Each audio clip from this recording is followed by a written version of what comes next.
Le livre du ciel, tome 3, 11 juillet 1900. Mes enfants, mes pauvres enfants, comme je vous vois appauvris. Ce matin, après avoir reçu la Sainte Communion, je poursuivais dans le même état de confusion. J'étais complètement repliée sur moi-même quand j'ai vu mon adorable Jésus venir à moi précipitamment.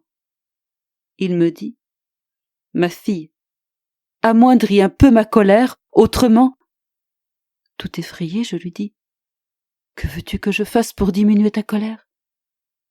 Il me répondit : « En appelant sur toi mes souffrances. » Alors, j'ai eu l'impression qu'il interpella le confesseur à l'aide d'un rayon de lumière.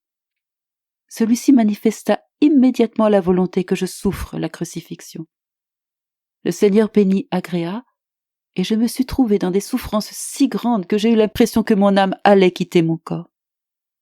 Quand je me suis sentie sur le point de mourir, et que je me réjouissais parce que Jésus allait recevoir mon âme, le confesseur m'a dit : « Assez !»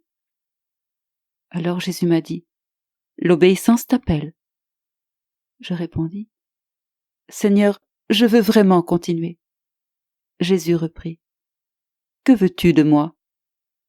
L'obéissance continue de t'appeler. » Il sembla que cette nouvelle intervention de mon confesseur ne me faisait plus marcher vers la souffrance. L'obéissance se montra bien cruelle pour moi, car au moment même où je croyais avoir atteint le port, je fus repoussée pour poursuivre la navigation. En effet, bien que je souffrais, je ne sentais pas que j'allais mourir. Mon bon Seigneur me dit : « Ma fille, aujourd'hui ma colère avait atteint ses limites, à tel point que non seulement j'aurais détruit les plantes, mais aussi le genre humain lui-même.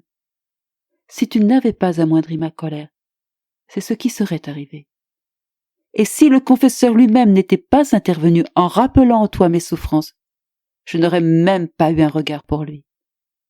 Il est vrai que les punitions sont nécessaires, mais il est aussi nécessaire, quand ma fureur augmente trop, que quelqu'un l'apaise.